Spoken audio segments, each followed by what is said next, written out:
हाँ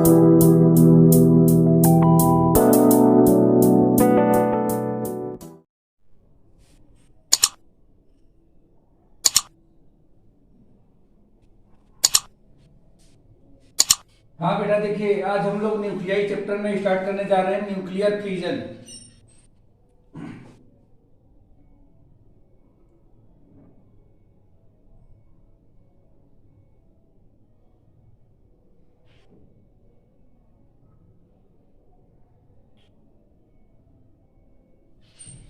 तो nuclear fusion क्या होता है?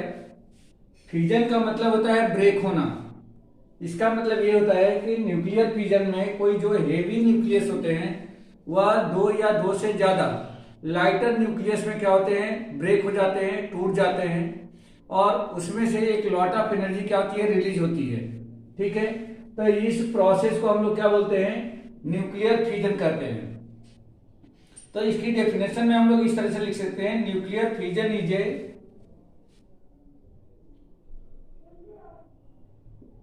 nuclear fusion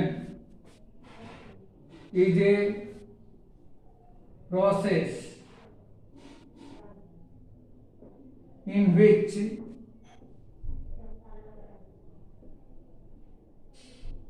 heavy nuclei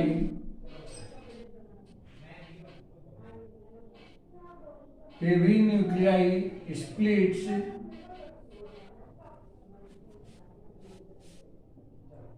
into two or more lighter nucleus।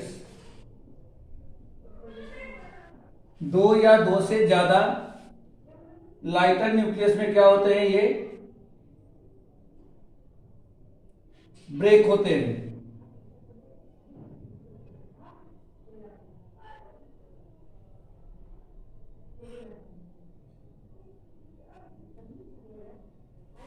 जैसे एग्जांपल के तौर पे हम लोग देख सकते हैं, जैसे मान लीजिए कि कोई एक पेरेंट न्यूक्लियाई है।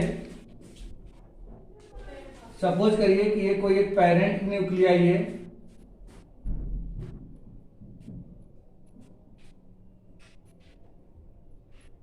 और यह दो या दो से ज्यादा लाइटर न्यूक्लियस में इस तरह से क्या होता है, यह ब्रेक हो जाता है।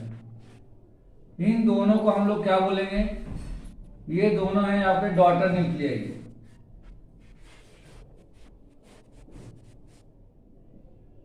इनको हम लोग डॉटर न्यूक्लियाई कहेंगे। ठीक है, तो हेवी न्यूक्लियाई ब्रेक हो रहा है किसमें, दो या दो से ज्यादा डॉटर न्यूक्लियाई में और लाइटर न्यूक्लियाई में।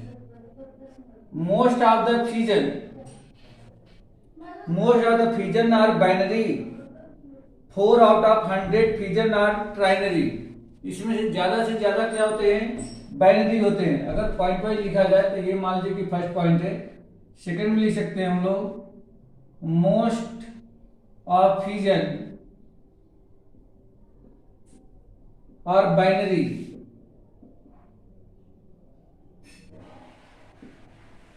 And 4 out of thousands are trinary।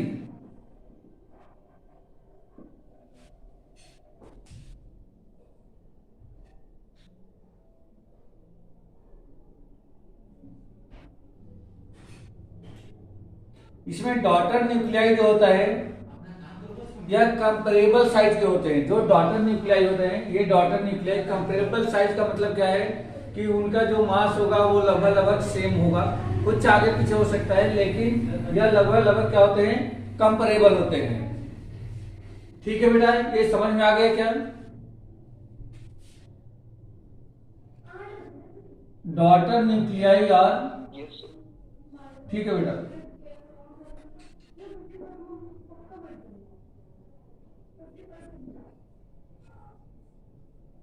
Daughter nuclei are comparable, या कंपेरेबल होते हैं। इनकी साइज जो है लगभग क्या होती है, सेम होती है। कंपेरेबल साइज इसमें ये देखा जाए कि स्पॉन्टेनियस फ्यूजन, जैसे मान लीजिए जो रेडियो एक्टिव एलिमेंट्स हैं उनमें क्या होता है स्पॉन्टेनियस। तो यहाँ पे जो स्पॉन्टेनियस जो फ्यूजन होता है जिसको हम लोग रेडियो एक्टिविटी करते हैं, या एक इंड्यूस्ड फ्यूजन भी होता है। इंड्यूस्ड फ्यूजन का मतलब क्या है कि प्रेरित होकर के जो फ्यूजन होता है उसको हम लोग इंड्यूस्ड फ्यूजन करते हैं। जैसे इंड्यूस्ड फ्यूजन में by proton, induced fusion by alpha particle, induced fusion by neutron. मतलब कि जब तक हम कोई एक पार्टिकल से ना भेजें तब तक उसमें कोई फ्यूजन नहीं होता, तो इसको हम बोलते हैं इंड्यूस्ड फ्यूजन। ठीक है बेटा, इसको रख कर दो।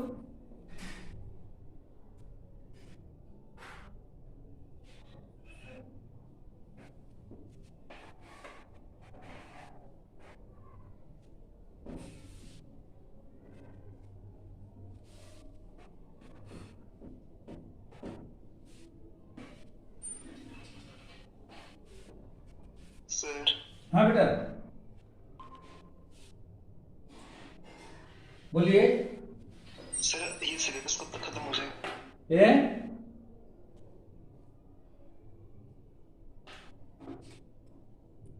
क्या बोल रहे सर हो? सिलेबस कब तक खत्म हो जाएगा? ये देखो इसी में चैप्टर में अब कितना बच गया है ना, न्यूक्लियर रिएक्टर बचा है और फ्यूजन पढ़ रहे हैं हम लोग, फ्यूजन बचा है, बस इतना ही तो बचा है इसमें। बाकी वो बाद वाला चैप्टर छोटा सा है, उसमें इतना टाइम नहीं लगेगा।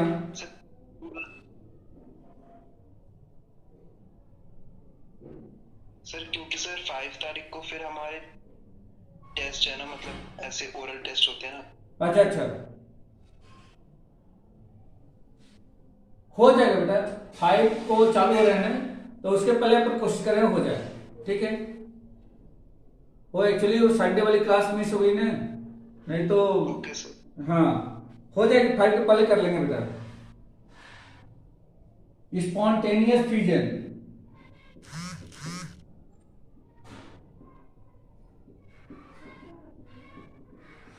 स्पॉन्टेनियस फ्यूजन में जैसे रेडियो एक्टिविटी है,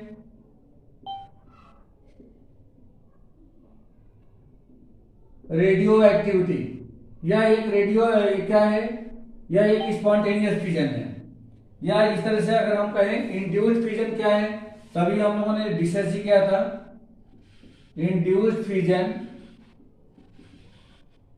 क्या होता है, तो जैसे induced by the proton, neutron या alpha particle,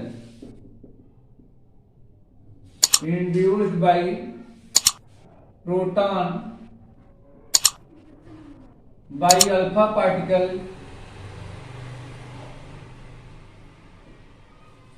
and by neutron। इस टाइप से इनकी वजह से जो फ्यूजन होता है उसको हम लोग बोलते हैं इंड्यूस्ड फ्यूजन। अब ये कैसे होता है, इनका रिएक्शन क्या है उसको हम लोग देखते हैं। जैसे मान लीजिए कि कोई, जैसे एक रेडियो एक्टिव एलिमेंट लिया हमने, जैसे मान लीजिए कि ये आपने ले लिया यूरेनियम, यूरेनियम 235, यूरेनियम 235 आपने यहां पे ले लिया, U235, और इसमें आपने क्या करा, एक थर्मल न्यूट्रॉन को इंटर करा दिया। यहां से एक थर्मल न्यूट्रॉन को आपने इंटर करा दिया, थर्मल न्यूट्रॉन जिसकी एनर्जी लगभग 0.025 मेगा इलेक्ट्रॉन वोल्ट है, जिसकी एनर्जी, इस न्यूट्रॉन की एनर्जी जो है 0.025 मेगा इलेक्ट्रॉन वोल्ट है। इस यूरेनियम में आपने क्या कर दिया, इसको इंटर करा दिया। जैसे ही ये न्यूट्रॉन जब इसके न्यूक्लियस के अंदर जाएगा तो न्यूक्लियस के अंदर क्या होगा, न्यूक्लियस के अंदर जो न्यूक्लियॉन्स है उसकी संख्या बढ़ेगी, मतलब साइज क्या होगा, इसका इंक्रीज हो जाएगा, साइज इंक्रीज होगा, इसमें साइज इसकी इंक्रीज हो जाएगी, और इंक्रीज होने के बाद यह कुछ से जो शेप होगा वह लगभग कुछ इस टाइप का शेप ले लेगा। ये इस टाइप का शेप ले लेगा। ये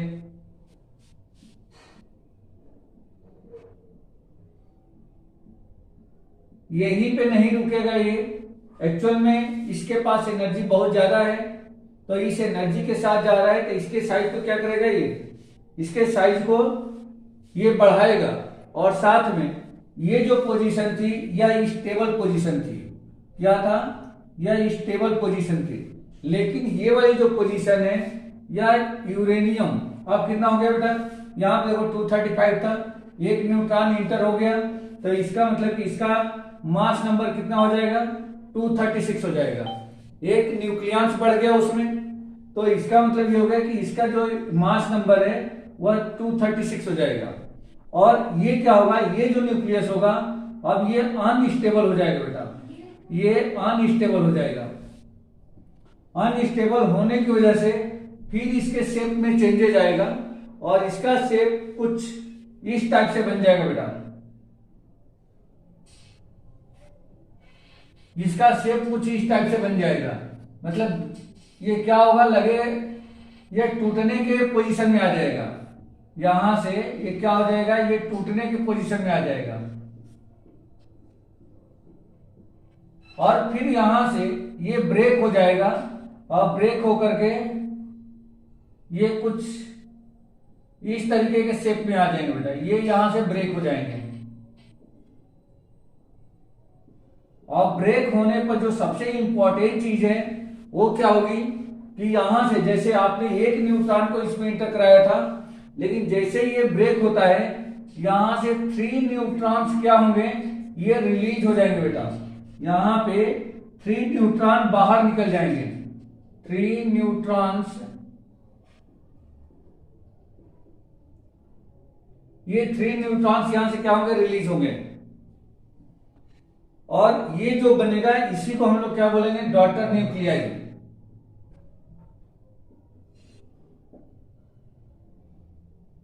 ये डॉटर न्यूक्लियाई, ये समझ में आया क्या बेटा। एक हमने यूरेनियम का एटम लिया, इसे यूरेनियम में हमने क्या करा कि एक न्यूट्रॉन को यहां पे इंटर कराया, थर्मल न्यूट्रॉन को, जिसकी energy level 0.025 mega electron volt है। इसके इंटर करने की वजह से इसके साइज में चेंजेज हुआ, मतलब साइज उसकी इंक्रीज हुई। इंक्रीज होने के बाद से इस यूरेनियम का जो न्यूक्लियस है वो अनस्टेबल हो गया, और इसका मास नंबर 236 हो गया। ये आगे जाकर के क्या हो रहा है, इसको इस शेप में कन्वर्ट करता है, और ये फिर ब्रेक हो जाता है स्मॉलर न्यूक्लियाई में, ठीक है, जिसकी साइज कंपरेबल साइज के, जैसे अभी हम लोगों ने पहले ऑलरेडी लिखा। तो इन सारी चीजों को अगर हम लोग एक इक्वेशन के फॉर्म में यदि डिनोट करें तो वह किस तरीके से हो सकता है, उसका इक्वेशन क्या होता है, देखिए।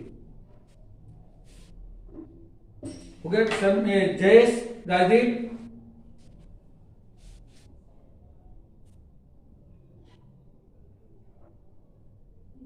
Yes sir. ठीक है बेटा, इतना समझ में आ गया क्या।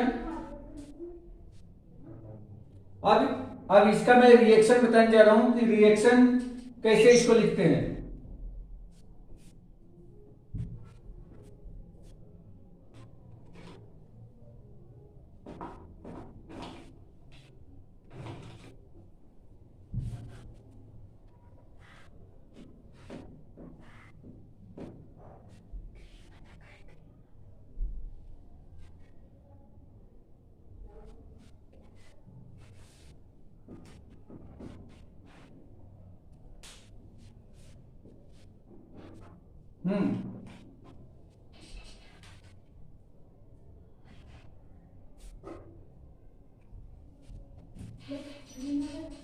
देखिए बेटा, इसका रिएक्शन जो होता है, जैसे सबसे पहले हमने क्या लिया था, सबसे पहले एक यूरेनियम लिया था जिसका मास नंबर क्या था 235,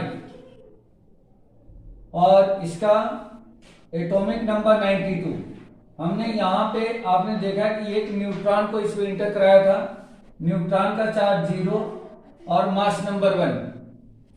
तो इस न्यूट्रॉन को हमने यूरेनियम के पास भेजा, और यहां से क्या हुआ, इसकी साइज इंक्रीज हुई थी और इस सिचुएशन में आकर के या इसका एटॉमिक नंबर तो 92 ही रहा, लेकिन जो मास नंबर था वो 236 बन गया।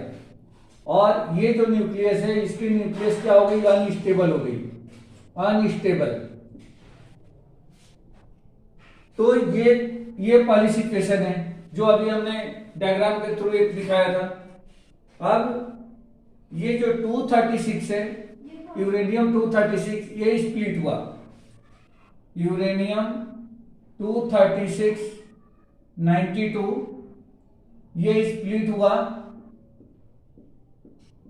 और स्प्लिट होने के बाद से क्या बनाया, बेरियम बनाया बेटा, बेरियम Ba, जिसका एटॉमिक नंबर 56 और मास नंबर 144 है। साथ में बनाया क्रिप्टॉन Kr, जिसका एटॉमिक नंबर 36 और मास नंबर 89 है। प्लस साथ में क्या करा इसने, 3 न्यूट्रॉन को प्रोड्यूस कर दिया, 3 न्यूट्रॉन को और रिलीज कर दिया, 3 इंटू न्यूट्रॉन। और साथ में क्या हुआ, plus energy, lot of energy क्या हुई, रिलीज हुई। तो एक पहली एक सिचुएशन तो ये बन सकती है, एक सिचुएशन बन सकती है। या अगर यही यूरेनियम 92 236 स्प्लिट होकर के स्प्लिट हुआ और क्या बनाया, एंटीमनी एसबी बनाया, जिसका मास नंबर, एटॉमिक नंबर 51 और mass number 133। Plus NB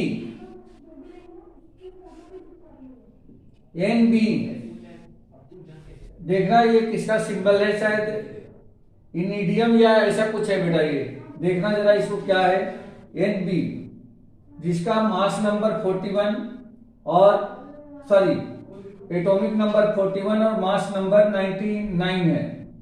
plus यहां से कितना हुआ, इसमें से 4 न्यूट्रॉन रिलीज हुए। साथ में एनर्जी, लॉट ऑफ एनर्जी यहां से भी एक रिलीज होती है। इसके अलावा यही रिएक्शन इस तरह से भी लिखी जा सकती है, 236 92 स्प्लिट हो गया किसमें, तो ये स्प्लिट हुआ आपका जिनॉन, जिसका mass number, atomic number 54, mass number 140। Plus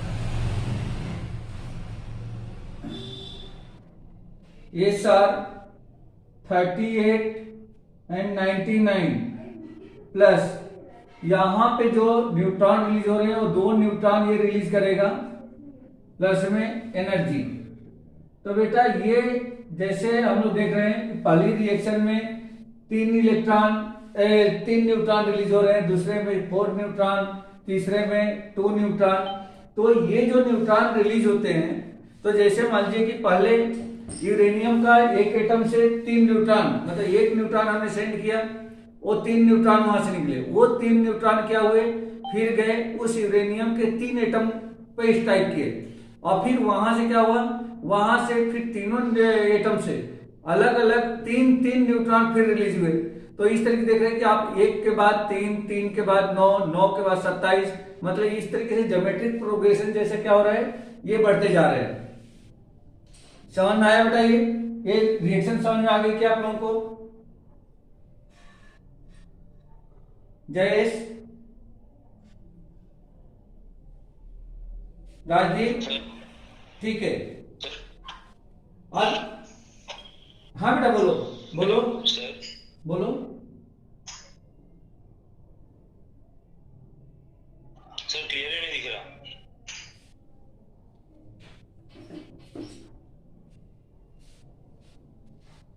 Rajdeep आपके यहाँ क्लियर है?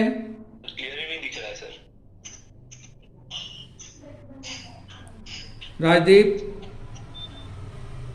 सर मुझे कभी कभी हो रही, कभी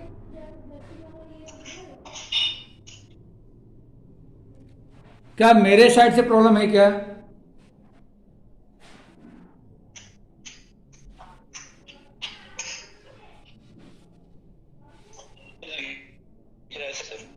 हैं?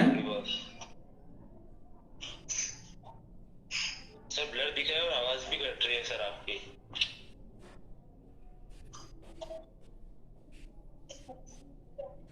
अभी ठीक है?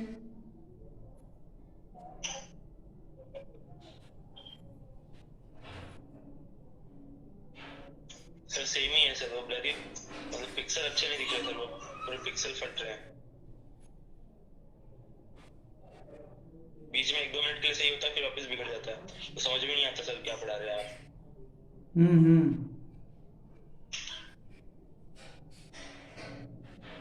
यस सर, बीच बीच में क्लियर है।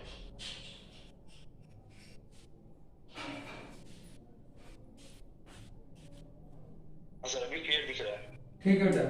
और फिर से खराब हो गया पिक्सल। फिर नहीं दिख रहा है? हाँ सर अब नहीं दिख रहा सर। ये वो प्लेटफॉर्म चेंज करेंगे सर, वो जूम पे ही कर लेते हैं एक बार, क्या पता सही दिखे। अब ये क्लास कर लेते हैं, मैथ्स वाली क्लास में चेंज करके देखेंगे, ठीक है? ठीक है सर। ठीक है। तो देखिए बेटा, इसमें क्या हो रहा है कि पहले वाले रिएक्शन में जैसे 3 न्यूट्रॉन, दूसरे वाले रिएक्शन में 4 न्यूट्रॉन, तीसरे वाले रिएक्शन में 2 न्यूट्रॉन अगर रिलीज हो रहे हैं, तो ऑन एवरेज देखा जाए तो ऑन एवरेज हर फ्यूजन में लगभग 2.5 न्यूट्रॉन क्या होते हैं, रिलीज होते हैं। तो इसको हम लोग लिख सकते हैं ऑन एवरेज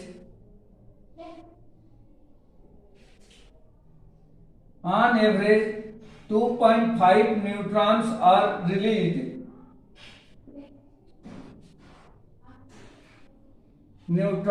are released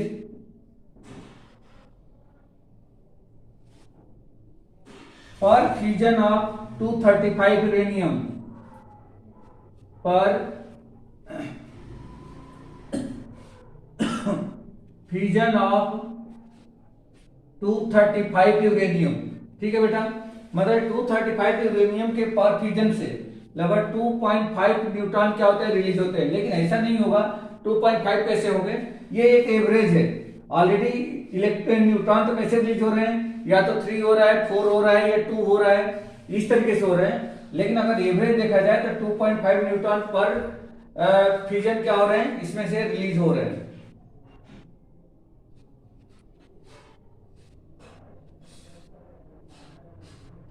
अब इसका एनर्जी इन फ्यूजन, अगर एनर्जी की हम बात करें तो किस तरीके से, जो ग्राफिकल मेथड से कैसे एनर्जी इन फ्यूजन हम लोग शो करेंगे, देखिए।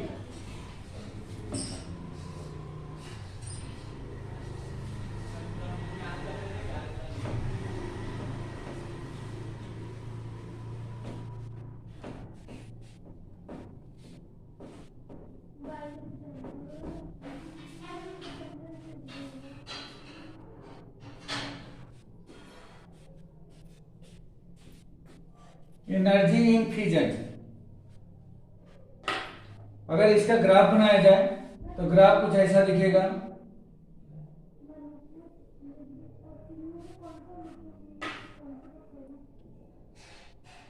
इस पे हमने लिया है बाइंडिंग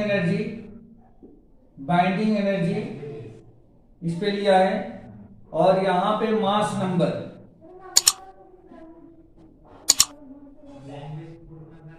नंबर हमने लिया है।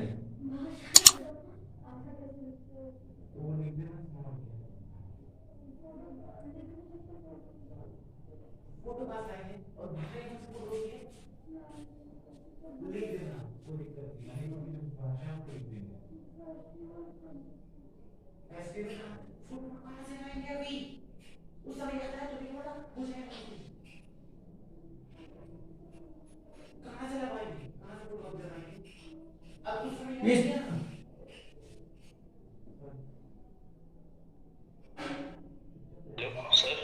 हाँ बेटा,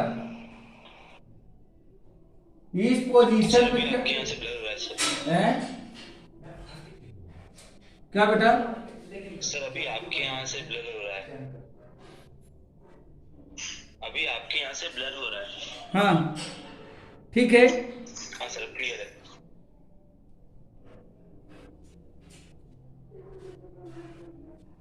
इस पे ये मोर स्टेबल है बेटा। इस पोजीशन में अगर हम देखें तो ये मोर स्टेबल, जितनी बाइंडिंग एनर्जी हाईएस्ट होगी उतना ही क्या होगा, ये मोर स्टेबल होगा। कल भी हम लोगों ने पढ़ा था कि जब बाइंडिंग एनर्जी सबसे ज्यादा होगी तो क्या होगा, वो मोर स्टेबल होगा। और बाइंडिंग एनर्जी जितनी कम होगी वही क्या होगा, वो उसमें स्टेबिलिटी का क्या होगा, लॉस होगा। तो यहाँ पे इस पोजीशन में आकर के क्या हो रहा है,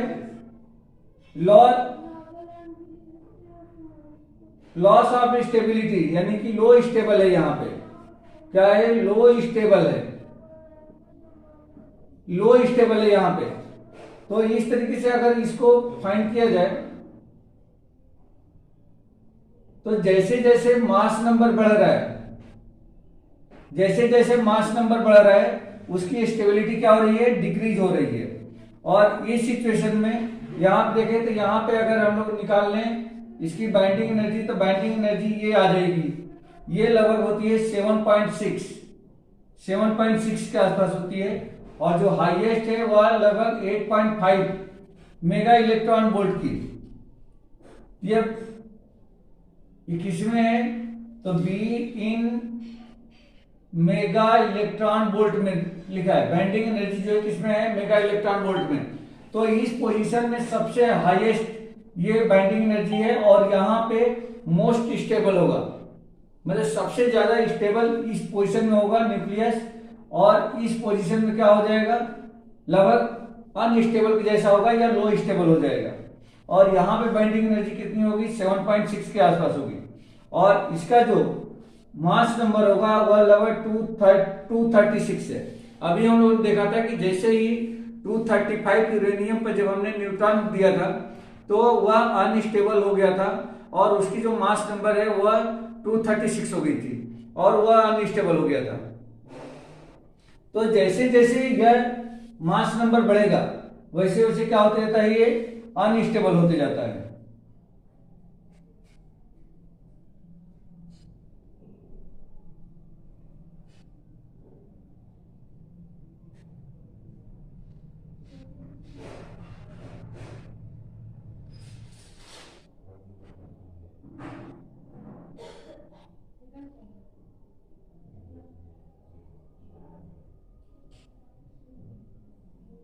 इसमें जो एनर्जी इन फ्यूजन है, एनर्जी लिबरेट 10 मास है डिसअपियर।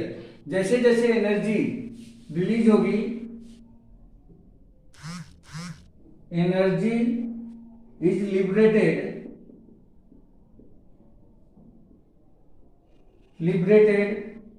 10 मास है डिसअपियर्ड।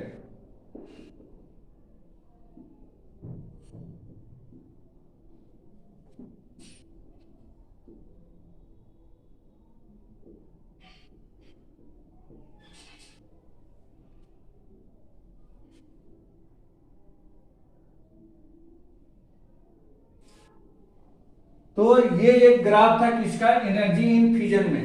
फ्यूजन में इस तरीके की एनर्जी हमें देखने को मिलती है। ठीक है बेटा। अब ये जो चेन न्यूक्लियर रिएक्शन है, चेन न्यूक्लियर रिएक्शन ये किस टाइप से होती है, देखिए।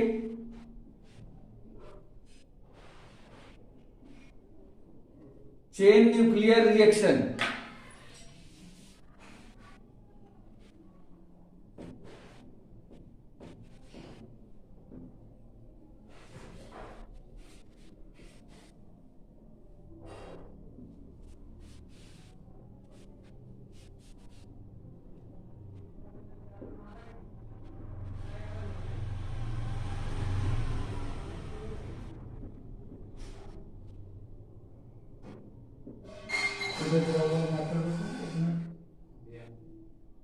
चेन न्यूक्लियर रिएक्शन में जैसे हम लोगों ने देखा था कि एक यूरेनियम हमने लिया यहाँ पे, एक मिनट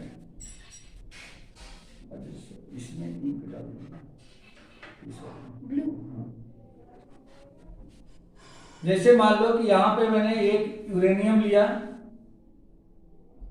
U, और इसमें न्यूट्रॉन आपने क्या करा, न्यूट्रॉन दे दिया।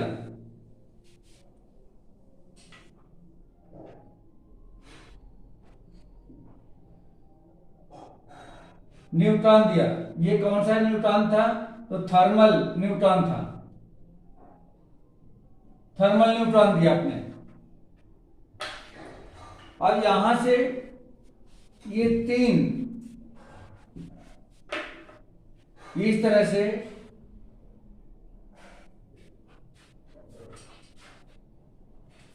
ये 3 न्यूट्रॉन यहां पर रिलीज हुए। एक न्यूट्रॉन ये रिलीज हुआ, एक न्यूट्रॉन यहां रिलीज हुआ, एक न्यूट्रॉन यहां रिलीज हुआ, एक न्यूट्रॉन यहां रिलीज हुआ।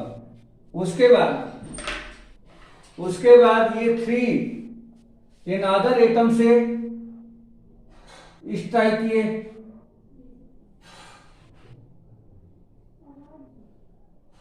उसके बाद फिर यहां से 3 न्यूट्रॉन फिर रिलीज हुए।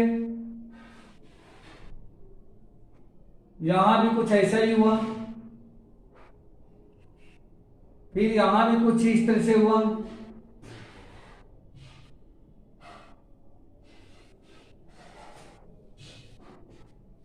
और आगे यही सीक्वेंस फिर चल रहा है।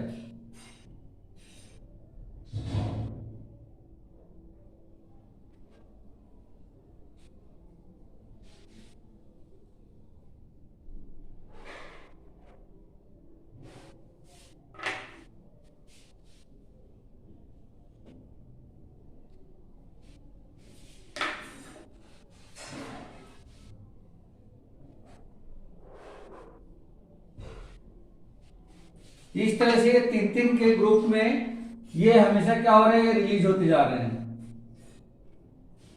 फिर यहां से ये 3 हो गए, फिर यहां से ये 3 हो गए।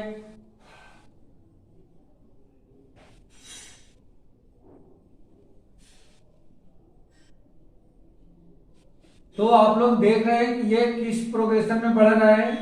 तो एक तरीके से ये क्या हो रहा है, एक तरीके से ये ज्योमेट्रिक प्रोग्रेशन में इस तरीके से आगे बढ़ते जा रहे हैं, ठीक है। या ज्योमेट्रिक प्रोग्रेशन में ये इस तरीके से आगे बढ़ते जा रहे हैं। हाँ बेटा बोलो,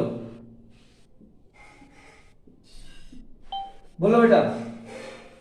सर आज जो भी कराया सर उनका पीएफ भेज देना सर। हाँ बेटा, वो मैं एक्चुअली मैं मिस कर जा रहा हूँ। सारे पीडीएफ है, मैं सेंड करता हूँ आपको, ठीक है। मैं सेंड करता हूँ, सारे पीडीएफ है, सारे पीडीएफ में जितना अभी 2-3 दिन से हम लोग पढ़ रहे हैं सब पीडीएफ है, ठीक है। मैं सेंड करता हूँ उसको। अब इसमें देखो बेटा, इसमें 2 टाइप के चीजें हैं। एक तो कंट्रोल्ड होगी, एक अनकंट्रोल्ड होगी। कंट्रोल्ड का मतलब ये है कि जो इसमें से ये न्यूट्रॉन निकल रहे हैं, अगर उन न्यूट्रॉन के स्पीड और न्यूट्रॉन को मैंने कंट्रोल कर लिया, तब इसकी एनर्जी को हम लोग कहीं पॉजिटिव डायरेक्शन में इस्तेमाल कर सकते हैं। लेकिन अगर न्यूट्रॉन को हम कंट्रोल नहीं कर पाए तो क्या होगा, या एक तरीके से क्या करेगा, या पॉजिटिव डायरेक्शन नहीं बल्कि डिस्ट्रॉय करेगा। जैसे हिरोशिमा नागासाकी हम लोगों ने ऑलरेडी पढ़ा है, तो उसमें जो यही सारी चीजें हुई थी और वहां पे अनकंट्रोल्ड एनर्जी क्या हुई, रिलीज हुई थी। तो ये 2 चीजें हम लोगों को इसमें देखनी है, कंट्रोल और अनकंट्रोल्ड एनर्जी क्या होता है ये फ्यूजन। तो देखिए बेटा, इसको ये रफ कर दूं।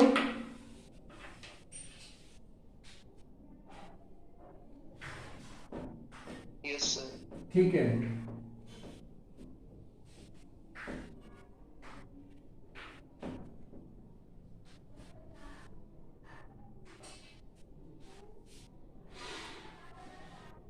controlled and uncontrolled.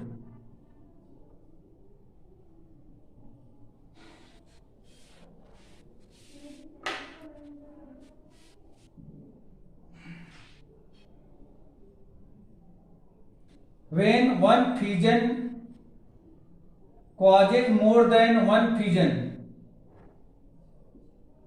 when one fusion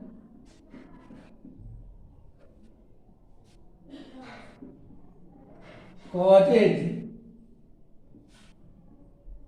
more than one fusion,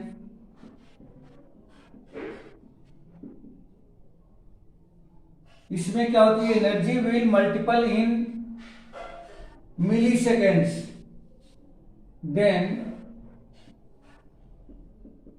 energy will be multiple in 1 second.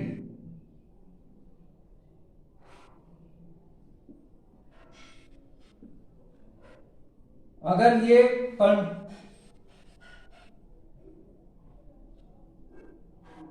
एक मिनट अनकंट्रोल्ड है, ये अनकंट्रोल्ड है, ये कंट्रोल्ड है। अनकंट्रोल्ड में क्या होगा, when one fusion quite more than one fusion then energy will be multiple in 1 second. 1 second में बहुत ज्यादा क्या होती है, मल्टीपल हो जाती है। एग्जाम्पल के तौर पे इसको हम लोग देख सकते हैं। एग्जाम्पल, एटम बम्स,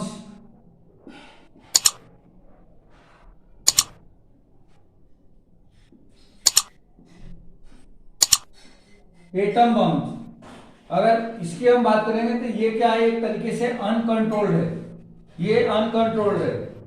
अगर ये देखा जाए कि 50 केजी यूरेनियम से, from 50 KG uranium energy release जो होगी, energy release approximately 10 to the power 15 joule, 10 to the power 15 joule के आसपास क्या होगी, एनर्जी रिलीज होगी। तो यह बहुत ही ज्यादा है और इसलिए यह बहुत ज्यादा क्या होता है, डेंजरस भी होता है। लेकिन अगर हम कंट्रोल की बात करें तो व्हेन वन फ्यूजन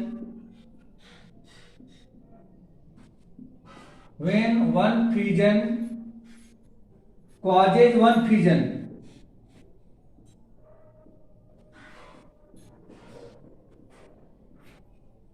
तो इसमें क्या होगा, ये कंट्रोल होगी। मतलब एक फ्यूजन से यदि एक ही फ्यूजन हो रहा है तब क्या होगा, जैसे मान लीजिए कि ये यूरेनियम है और आपने यहां से न्यूट्रॉन दिया,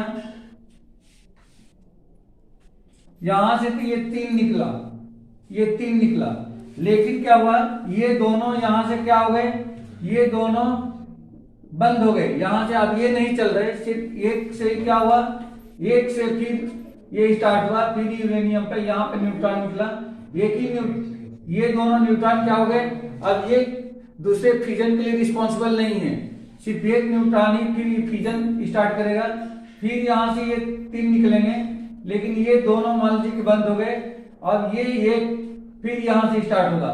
तो इस तरीके से अगर होता है तो इसको हम बोलते हैं controlled. Energy liberated at constant rate, यहां से क्या होती है, energy liberated at constant rate, constant rate से यहां पे क्या होती है, एनर्जी रिलीज होती है। जैसे एग्जांपल के तौर पर हम लोग देख सकते हैं न्यूक्लियर रिएक्टर, न्यूक्लियर रिएक्टर से जो इलेक्ट्रिसिटी प्रोड्यूस होती है। एग्जांपल, न्यूक्लियर रिएक्टर, जहां पे हम लोग क्या प्रोड्यूस करते हैं, इलेक्ट्रिसिटी। ठीक है बेटा, तो ये था आपका चेन न्यूक्लियर रिएक्शन में ये अनकंट्रोल्ड और कंट्रोल की फिनोमेना।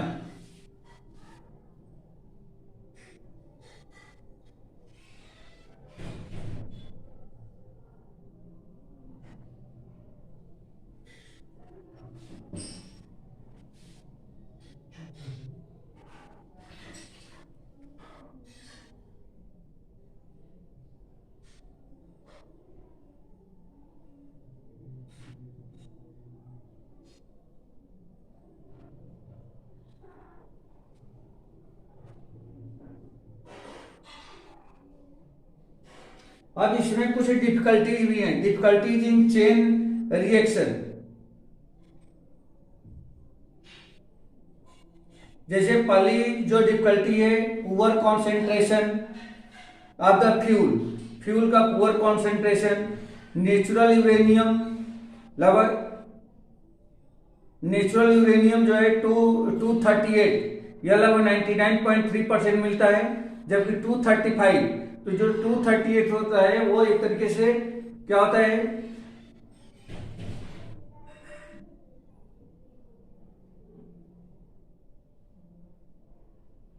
ये जो है अन रेडियो एक्टिव होता है, और जो यूरेनियम 235 है वो लगभग नेचर में 0.7% ही मिलता है।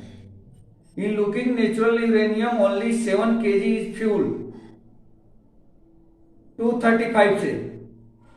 तो ये कुछ इसकी प्रॉब्लम्स है। जैसे 238 अगर हम देखें तो ये नॉन फ्यूजल, मतलब इसका फ्यूजन करना आसान नहीं है। Not possible by thermal neutron, मतलब थर्मल न्यूट्रॉन को यदि उनके ऊपर भेजा भी जाए तो उससे फ्यूजन नहीं होता है। 238 uranium can only be fusioned with high energy neutrons, और इनको हम तभी फ्यूजन करा पाएंगे जो 238 होते हैं कि अगर उनपे हाई स्पीड से यदि न्यूट्रॉन को भेजा जाए, जो कि बहुत ज्यादा खर्चीला है। मतलब किसी न्यूट्रॉन की स्पीड को बहुत ज्यादा बढ़ाना यह कोई आसान काम नहीं है। तो ये कुछ ऐसे पॉइंट्स है जो क्या बता रहे हैं, चेन रिएक्शन में प्रॉब्लम्स क्रिएट करते हैं।